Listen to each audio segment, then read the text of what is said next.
عزیزان گرامی وقار، شب برات میں آج رزق کی تقسیم ہوتی ہے۔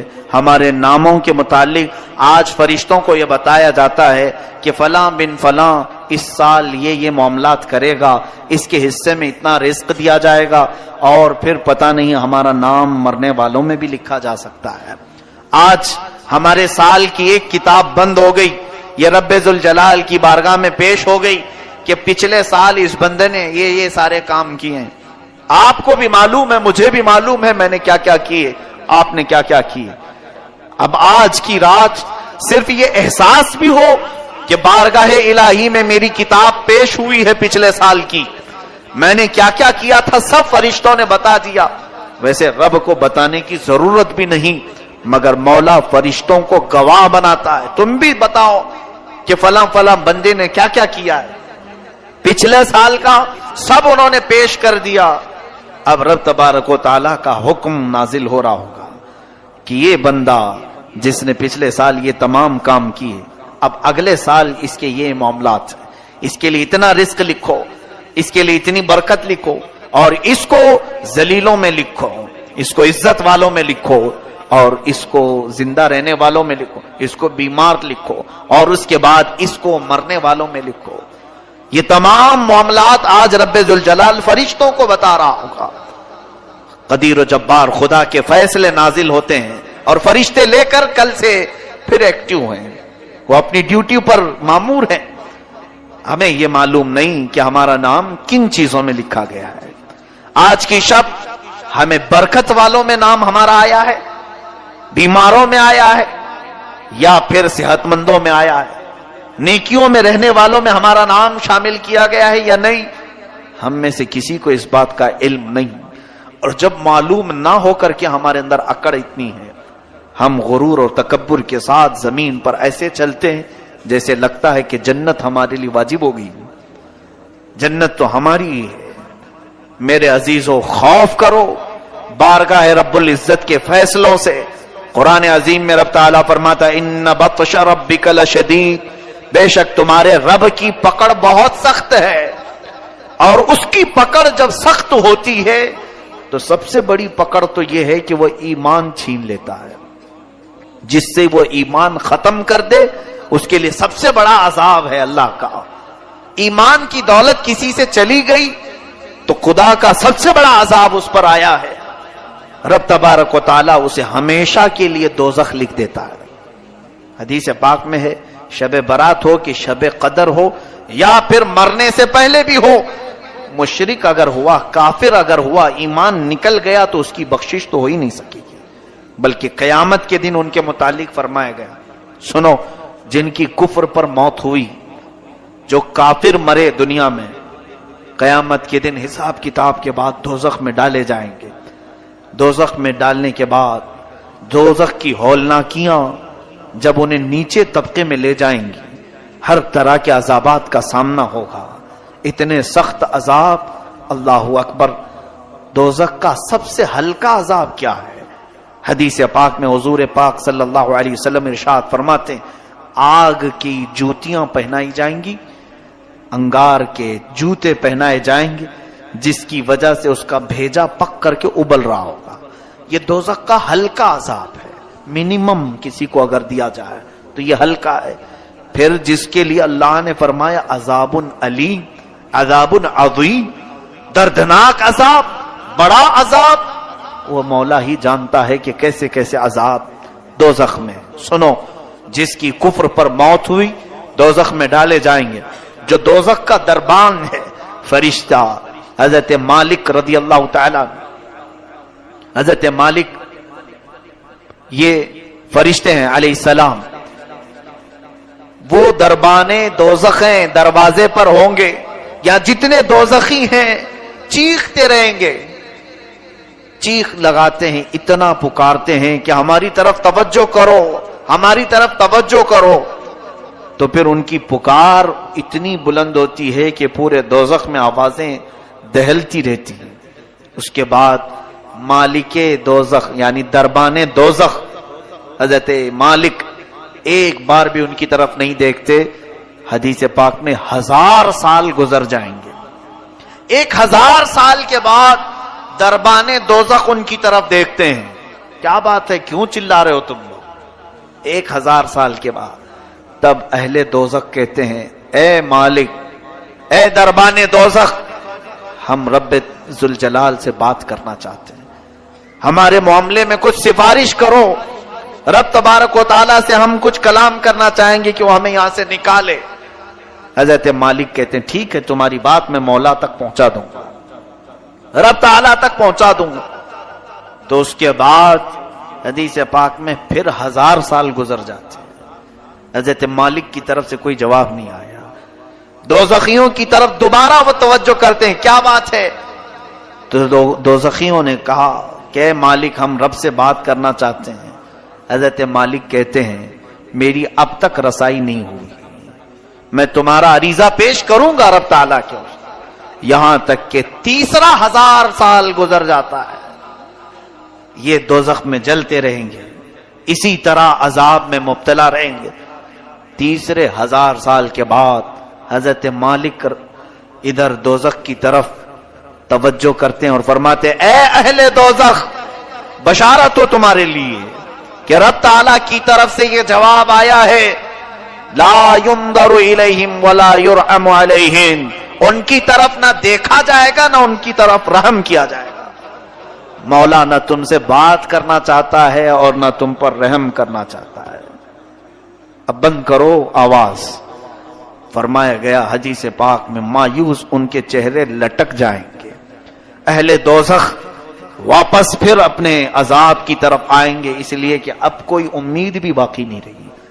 3000 سال تو امید پر دوزخ میں جل رہے تھے کہ اب بات ہوگی رب تعالیٰ سے، اب کلام ہوگا، شاید وہ بہتوں کو معاف کر کے نکالا، ہمیں بھی نکالے گا.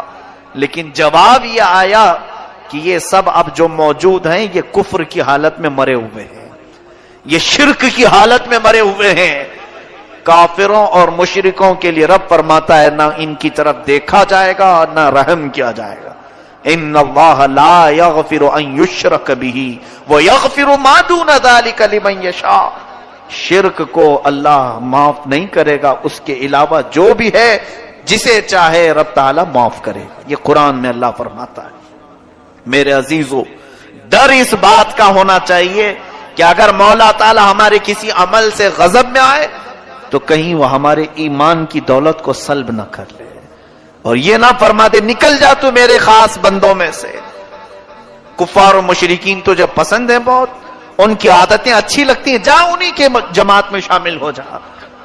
آج آپ سب سوچو ذرا، بہت سارے نوجوان یہی چاہتے ہیں آ کر کے صرف یہ کہیں کہ مولانا سارے لوگ تو جی رہے ہیں اچھے سے، وہ اگر ناچ رہے ہیں، ڈانس کر رہے ہیں، آپ ہمیں کیوں روک رہے ہیں؟ کفار بھی ناچ رہے ہیں، کرسچن بھی ناچ رہے ہیں، یہودی بھی ناچ رہے ہیں، ہم مسلمان ہو کر کیا ڈانس نہیں کر سکیں گے؟ ٹھیک ہے، تمہارا سوال یہ دنیا میں سارے لوگوں کو شراب پیتے ہوئے دیکھا، ہم آپ کو منع کر رہے ہیں تو برا لگا. یہ دنیا کا فیشن ہے، آپ نہیں سمجھ سکو کہ آپ پرانے لوگوں میں سے ہیں. ہم نئے زمانے میں زندگی گزارنا چاہتے ہیں، ہم کچھ ماڈرن بننا چاہتے ہیں. فلمی ایکٹروں کو دیکھ کر ان کی طور طریقے کو اپناتے ہوئے نکل پڑے اور پھر یہ سمجھا کہ ہم ایک نئے راستے پر چل رہے ہیں. سنو، ٹھیک ہے، جس کا راستہ چاہے اپنا لو، جس کا راستہ، کیونکہ تمہارے لیے نہ میں چھڑی لے کر کے بیٹھا ہوں، نہ اللہ کا کوئی فرشتہ تمہاری گردن جھکا کر تمہیں عبادت کرنے کے لیے آئے گا، بلکہ رب تعالیٰ دنیا میں تمہیں آزاد رکھا ہے، تمہیں جو مرضی میں آئے کرو، جو اچھا لگے کرو. قیامت کے دن پھر تیار رہنا اپنے اعمال کا جواب لینے کے لیے. قیامت کے دن ہر ایک کے حساب کتاب کے لیے تم خود ذمہ دار ہوں گے. آج میں ان نوجوانوں سے کہتا ہوں جنہیں کفار و مشرکین اچھے لگتے ہیں، جن کو لوگوں کے ہاتھوں کے شراب کی بوتلیں پسند ہیں، جوے خانے، شراب، تاش کے اڈے، یہ سب بہت اچھے لگتے ہیں جنہیں، اور پھر یہ فلمی دنیا کے تمام تر ظالم دجال قسم کے خرافات مچانے والے اور پورے گھروں کو تباہ کرنے والے ایکٹر انہیں پسند ہیں، ان کے ساتھ ہو جاؤ، کوئی بات نہیں، تمہیں مبارک ہو. قیامت کے دن کہا جائے گا جن کے ساتھ تو دنیا میں رہنا پسند کرتا تھا، آج ان کا ہاتھ پکڑ، وہ جہاں جا رہے وہیں چلا جا، آج وہ جہاں جا رہے وہیں چلا جا. وہاں سے ہاتھ چھڑا کر کے تم تو بھاگو گے، نہیں میں تو رسول اللہ کا امتی ہوں، میں میرے آقا کے پاس آؤں گا، میں اپنے نبی کا نام لیوا ہوں۔ سنو حدیث پاک میں یہ دوڑتا ہوا آئے گا، امتی تو ہے۔ حضور اکرم صلی اللہ تعالی علیہ وسلم کے قریب آتے ہی حضور پاک سے عرض کرتا ہے رو کر کے چلا کر کے، مجھے فرشتے دوزخ کی طرف کھینچ رہے ہیں، بچا لیجیے۔ نبی کونین صلی اللہ تعالی علیہ وسلم کی طرف سے جواب آئے گا تو کون ہے؟ بلکہ اس آقا کی عادت مبارکہ یہ ہے، فرماتے ہیں میں بھرے مجمع میں بھی اپنی امتیوں کو پہچان لوں گا، کروڑوں کی تعداد میں پوری امتیں وہاں ہوں گی، مگر اپنی امت کو میں ضرور پہچانوں گا، ہزاروں کی لاکھوں کی بھیڑ میں بھی۔ یہ بھی حدیث پاک میں۔ لیکن ایک حدیث میں یہ ایک بندہ آئے گا اور حضور اس سے پوچھیں گے تو کون ہے؟ کہے گا حضور میں آپ کا نام لیوا، میں آپ کا امتی ہوں۔ اللہ کے حبیب صلی اللہ علیہ وسلم فرماتے ہیں مجھے تو نہیں اس بات کا علم ہے، تو دنیا میں کسی اور کو پسند کرتا تھا، جا آج اس کو پکڑ لے، وہ جہاں جائے چلا جا۔ آج میں یہی کہنا چاہوں گا، میں آپ کے اوپر کوئی سختی کا معاملہ لے کر کے نہیں آیا ہوں، آپ کے پیچھے پیچھے گھومتے ہوئے محلے بھر میں نہیں آ رہا ہوں، میں آپ کو تو یہاں سے ایک میسج دینا چاہوں گا، تمہیں جو چیزیں اچھی لگیں کرو، لیکن قیامت کا منظر یاد رہے، میدان قیامت یاد رہے، بس اتنے کام کرو کہ رسول اللہ کی بارگاہ میں منہ دکھانے کی ہمارے اندر نوبت یعنی کیفیت باقی رہ جائے، حضور کو منہ دکھا سکیں، عرض تو کر سکیں کہ آقا نفس کی شرارتوں سے بہک تو گیا تھا لیکن محبت دل میں آپ کی رکھتا تھا، حضور آپ کی سنتوں پر مر مٹنے کا جذبہ تھا، شرارت نفس نے مجھے بہکایا ضرور تھا۔ اے میرے عزیز و غلاموں، ان کو چھوڑ کر نہ ہماری دنیا ہے، اس رسول کو چھوڑ کر نہ ہماری قبر ہے، اس نبی کو چھوڑ کر نہ ہماری حشر ہے، کچھ بھی نہیں ہے۔ رسول کریم صلی اللہ تعالی علیہ وسلم سے دور ہو کر ہماری کون سی زندگی ہے؟ آج کی رات اگر یہ احساس نہیں جاگا تو پھر بیکار ہے، ایسی ہزار راتیں ہیں، پھر بیکار ہے ایسی زندگی بھر بار بار آنے والی راتیں ہیں۔ آج بعض لوگوں کو ایسا لگتا ہے یہ رات تو آج روڈ پر ناچنے کی ہے، ایک دوسرے کو گالی گلوچ کر کے باہر کھیل کود کر پوری رات گزارنے کی ہے، ادھر مؤذن فجر کی اذان دے رہا ہو، ادھر لوگ بستر پر جا رہے ہیں۔ یہ آج کی رات کا تماشا لوگوں نے بنایا ہے، پٹاخے اڑاؤ، قبرستان جاؤ تو کہا مار کے ہنسو، اور اگر کسی کے ہاتھ میں بائک آئے تو ایسے اڑاؤ کہ کئی لوگ اس میں حادثوں کے شکار، کئی لوگ اس رات میں لوگوں کو تکلیف دینے کا ذریعہ بنتے ہیں۔ سنو، آج کی رات فرشتے بھی اترتے ہیں، بے حساب ان گنت تعداد میں فرشتے، تم جس وقت اس طرح سے اڑا رہے ہو سکتا ہے ہم سے تمہیں ڈر نہیں لگتا، اللہ کے وہ ملائکہ تمہارے ہر کام کی گواہ بنیں گے، صبح واپس رب کے حضور جائیں گے۔ اللہ تبارک و تعالی ان فرشتوں سے پوچھتا ہے میرے بندوں کو کس حالت میں تم چھوڑ آئے؟ جب تم دنیا سے آ رہے تھے تو میرے بندے کیا کر رہے تھے؟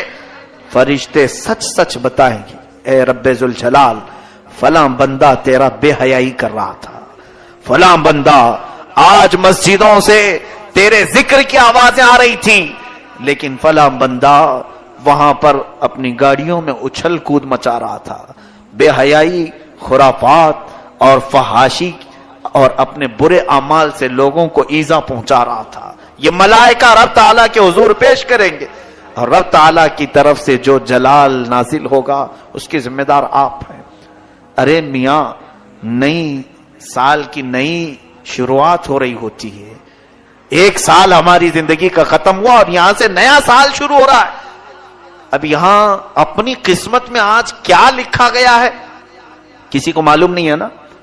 آج رب تبارک و تعالیٰ کیا لکھ رہا ہے فرشتوں کو ہمارے بارے میں، میں بتاتا ہوں، ہم کو معلوم نہیں لیکن ہم احساس کر سکتے ہیں۔ کیسے؟ میں فجر کی نماز میں حاضر ہوا، میں بارگاہ الہی میں شکر بجا لاؤں گا کہ مولا میرے اس سال کی پہلی نماز تو نے لکھ دی ہے، اور جو سویا اور جو بھاگا وہ خود پہچان لے کہ کل کی رات میری کتاب میں بے حیائی لکھ دی گئی ہے، محرومی لکھ دی گئی ہے، اسی لیے مجھے مسجد سے باہر کیا گیا. میں بیٹھا تو تھا، مجھے مسجد میں رب تعالیٰ نے صبح نہیں بلایا، اس کا مطلب ہے کل کی کتاب میں مجھے محروم لکھا گیا ہے. کتنے محروم لکھے جائیں گے ان کو خود معلوم ہوگا کل کی دن، اور کل کا دن کس حالت میں گزر رہا ہے یہ آپ کو خود پتا چلے گا کہ آج میری زندگی کے کتاب جو نئی شروع ہو رہی ہے اس کے پہلے پیج پر فرشتے کیا لکھیں گے کل. اگر روزے سے ہیں تو الحمدللہ شکر بجا لاؤ. اے رب قدیر تیرا احسان ہے، میرے اس نئے سال کے پہلے دن تو نے روزہ لکھ دیا ہے، روزہ لکھا ہے.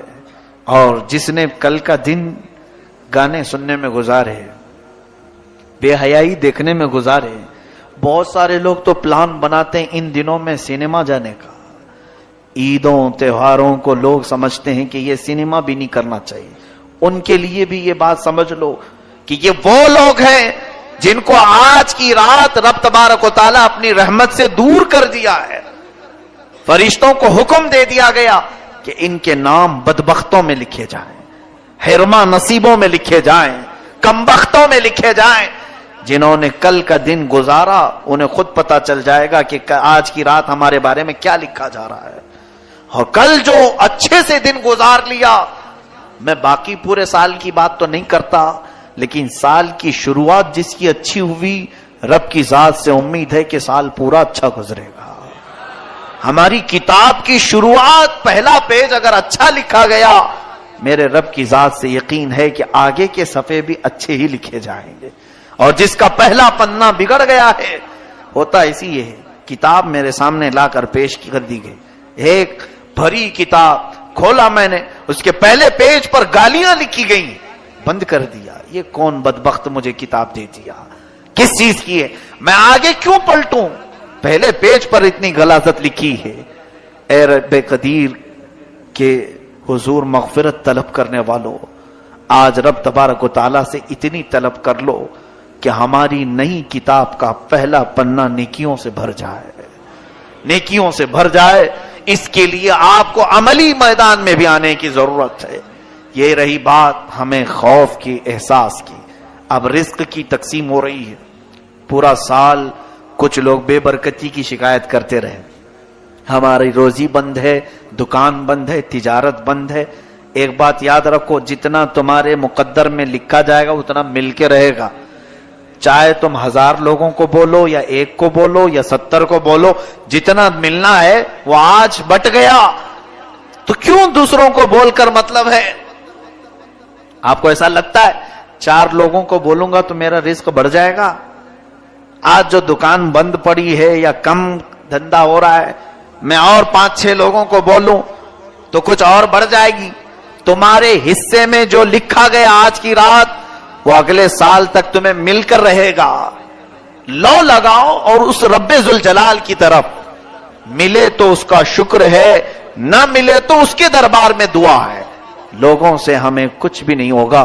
ما یفتح اللہ للناس من رحمت فلا ممسک لها وما یمسک فلا مرسل له من بعد.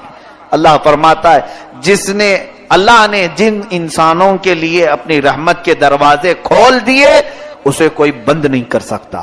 وما یمسک فلا مرسل لها. اللہ فرماتا ہے اور جس کے لیے رب نے بند کر دیا کوئی نہیں کھولے گا.